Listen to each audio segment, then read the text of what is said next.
गौरी पुत्र गणेश भगवान की जय। श्री लक्ष्मी नारायण भगवान की जय। श्री उमापति शंकर भगवान की जय।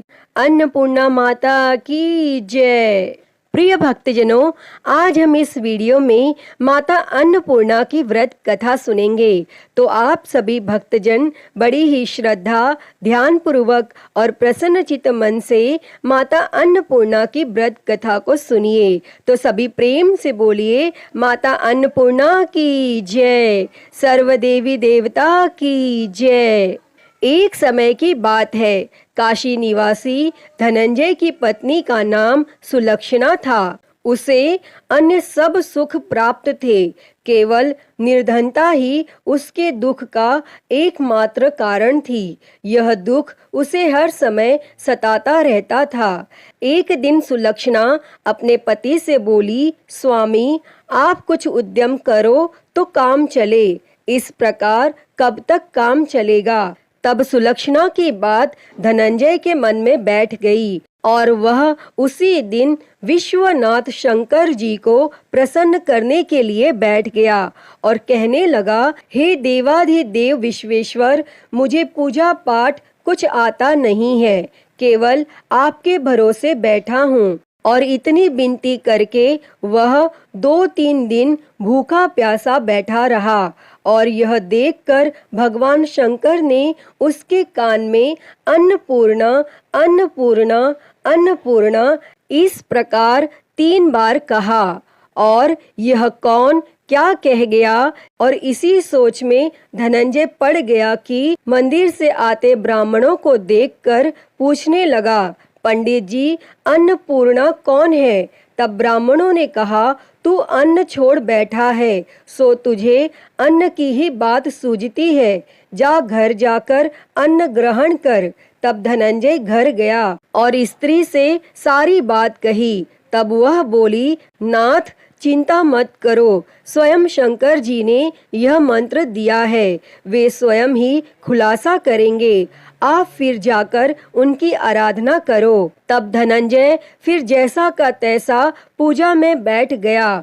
रात्रि में शंकर जी ने आज्ञा दी और कहा, तू पूर्व दिशा में चला जा। और वह अन्नपूर्णा का नाम जपता जाता और रास्ते में फल खाता, झरनों का पानी पीता जाता। और इस प्रकार वह कितने ही दिनों तक चलता गया और वहां से उसे चांदी सी चमकती वन की शोभा देखने में आई, सुंदर सरोवर देखने में आया। उसके किनारे कितनी ही अप्सराएं झुंड बनाए बैठी थी, एक कथा सुनती और सब मिलकर माँ अन्नपूर्णा इस प्रकार बार बार कहती थी। और यह अगहन मास की उजेली रात्रि थी और आज से ही व्रत का आरंभ था। और जिस शब्द की खोज करने वह निकला था, वह उसे वहां सुनने को मिला। तब धनंजय ने उनके पास जाकर पूछा, हे देवियों, आप यह क्या करती हो? तब उन सब ने कहा, हम सब माँ अन्नपूर्णा का व्रत करती हैं। तब धनंजय ने पूछा, व्रत पूजा करने से क्या होता है? यह किसी ने किया भी है? इसे कब किया जाए? कैसा व्रत है ये और कैसी विधि है? मुझे भी विस्तार से बतलाओ। तब वे कहने लगी, इस व्रत को सब कोई कर सकते हैं। 21 दिन तक के लिए 21 गांठ का सूत लेना चाहिए। 21 दिन यदि न बने तो एक दिन उपवास करें। यह भी न बने तो केवल कथा सुनकर प्रसाद लें, निराहार रहकर कथा कहें। और कथा सुनने वाला कोई न मिले तो पीपल के पत्तों को रख, सुपारी या घृत कुमारी वृक्ष को सामने कर, दीपक को साक्षी कर, सूर्य, गाय, तुलसी या महादेव को बिना कथा सुनाए मुख में दाना न डाले। यदि भूल से कुछ पड़ जाए तो एक दिवस फिर उपवास करें और व्रत के दिन क्रोध न करें और झूठ न बोलें। तब धनंजय बोला, इस व्रत के करने से क्या होगा? तब वे कहने लगीं, इसके करने से अंधों को नेत्र मिले, लूलों को हाथ मिले, निर्धन के घर धन आए, बांझी को संतान मिले, मूर्ख को विद्या आए, और जो जिस कामना से व्रत करें माँ उसकी इच्छा पूरी करती हैं। तब धनंजय कहने लगा, बहनों, मेरे पास भी धन नहीं है, विद्या नहीं है, कुछ भी तो नहीं है, मैं तो दुखिया ब्राह्मण हूँ, मुझे इस व्रत का सूत दोगी? तब वे कहने लगी, हाँ भाई, तेरा कल्याण हो, हम तुम्हें अवश्य देंगे, ले इस व्रत का मंगल सूत्र ले। तब धनंजय ने व्रत किया और व्रत पूरा हुआ।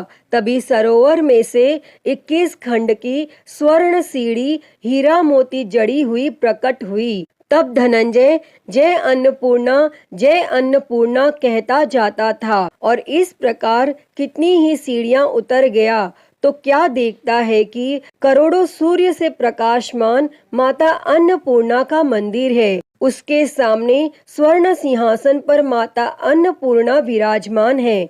सामने भिक्षा हेतु शंकर भगवान खड़े हैं। देवांगनाएं चंवर डुलाती हैं, कितनी ही हथियार बांधे पहरा देती हैं। तब धनंजय दौड़कर जगदम्बा के चरणों में गिर गया। तब देवी उसके मन का कलेश जान गई और धनंजय कहने लगा, माता, आप तो अंतर्यामिनी हो, आपको अपनी दशा क्या बताऊं? तब माता बोली, मेरा व्रत किया है, जा संसार तेरा सत्कार करेगा। तब माता ने धनंजय की जीवा पर बीज मंत्र लिख दिया और अब तो उसके रोम रोम में विद्या प्रकट हो गई। इतने में क्या देखता है कि वह काशी विश्वनाथ के मंदिर में खड़ा है और माँ का वरदान ले धनंजय घर आया और सुलक्षणा से सब बात कही और माता जी की कृपा से उसके घर में संपत्ति उमड़ने लगी और छोटा सा घर बहुत बड़ा गिना जाने लगा। जैसे शहद के छत्ते में मक्खियां जमा होती हैं और उसी प्रकार अनेक सगे संबंधी आकर उसकी बड़ाई करने लगे और कहने लगे, इतना धन और इतना बड़ा घर, लेकिन सुंदर संतान नहीं तो इस कमाई का कौन भोग करेगा? क्योंकि सुलक्षणा से संतान नहीं है, इसीलिए तुम दूसरा विवाह करो। तब अनिच्छा होते हुए भी धनंजय को दूसरा विवाह करना पड़ा और सती सुलक्षणा को सौत का दुख उठाना पड़ा। इस प्रकार दिन बीतते गए। फिर अघन मास आया। तब नए बंधन से बंधे पति से सुलक्षणा ने कहलाया कि हम व्रत के प्रभाव से सुखी हुए हैं, इस कारण यह व्रत छोड़ना नहीं चाहिए और यह माता जी का प्रताप है जो हम इतने संपन्न और सुखी हैं। और तब सुलक्षणा की बात सुन धनंजय उसके यहाँ आया और व्रत में बैठ गया। तब नई बहू को इस व्रत की खबर नहीं थी और वह धनंजय के आने की राह देख रही थी। तब दिन बीतते गए और व्रत पूर्ण होने में 3 दिवस बाकी थे कि नई बहू को खबर पड़ी और उसके मन में ईर्ष्या की ज्वाला दहकने लगी थी और वह सुलक्षणा के घर आ पहुंची और उसने वहां भगदड़ मचा दी। तब वह धनंजय को अपने साथ ले गई। तब नए घर में धनंजय को थोड़ी देर के लिए निद्रा ने आ दबाया और इसी समय नई बहू ने उसके व्रत का सूत तोड़कर आग में फेंक दिया। अब तो माता जी का कोप जाग गया और घर में अकस्मात आग लग गई, सब कुछ जलकर खाक हो गया। तब सुलक्षणा जान गई और पति को फिर अपने घर ले आई। तब नई बहू रूठ कर पिता के घर जा बैठी और पति को परमेश्वर मानने वाली सुलक्षणा बोली, हे नाथ, घबराना नहीं, माता जी की कृपा अलौकिक है। पुत्र कुपुत्र हो जाता है पर माता कुमाता नहीं होती। अब आप श्रद्धा और भक्ति से आराधना शुरू करो, वे जरूर हमारा कल्याण करेंगी। तब धनंजय फिर माता के पीछे पड़ गया। फिर वहीं सरोवर पर सीढ़ी प्रकट हुई और उसमें माँ अन्नपूर्णा कहकर वह उतर गया और वहां जा माता जी के चरणों में रुदन करने लगा। तब माता प्रसन्न हो बोली, यह मेरी स्वर्ण की मूर्ति ले, उसकी पूजा करना, तू फिर सुखी हो जाएगा। जा, तुझे मेरा आशीर्वाद है। तेरी स्त्री सुलक्षणा ने श्रद्धा से मेरा व्रत किया है, उसे मैंने पुत्र दिया है। तब धनंजय ने आंखें खोली तो खुद को काशी विश्वनाथ के मंदिर में खड़ा पाया और वहां से फिर उसी प्रकार घर को आया। और इधर सुलक्षणा के दिन चढ़े और महीने पूरे होते ही पुत्र का जन्म हुआ और गांव में आश्चर्य की लहर दौड़ गई। और इस प्रकार उसी गांव के निसंतान सेठ के यहाँ पुत्र होने पर उसने माता अन्नपूर्णा का मंदिर बनवा दिया और उसमें माताजी धूमधाम से पधारी, यज्ञ किया और धनंजय को मंदिर के आचार्य का पद दे दिया। जीविका के लिए मंदिर की दक्षिणा और रहने के लिए बड़ा सुंदर सा भवन दिया। तब धनंजय स्त्री और पुत्र सहित वहां रहने लगा और माताजी के चढ़ावे में भरपूर आमदनी होने लगी। और उधर नई बहू के पिता के घर डाका पड़ा, सब लूट गया। वे भीख मांगकर पेट भरने लगे। और जब सुलक्षणा ने यह सुना तो उन्हें बुलावा भेजा और उन्हें अलग घर में रख लिया और उनके अन्न और वस्त्र का प्रबंध कर दिया। तब धनंजय, सुलक्षणा और उसका पुत्र माताजी की कृपा से आनंद से रहने लगे। अतः ही माता अन्नपूर्णा, जैसे आपने धनंजय और सुलक्षणा के भंडार भरे, वैसे ही इस कथा को कहते, सुनते और हुंकारा भरते सबके भंडार भरना। सभी के जीवन से गरीबी दूर कर उनके जीवन में धन संपत्ति और सुख समृद्धि देना। तो सभी प्रेम से बोलिए, माता अन्नपूर्णा की जय।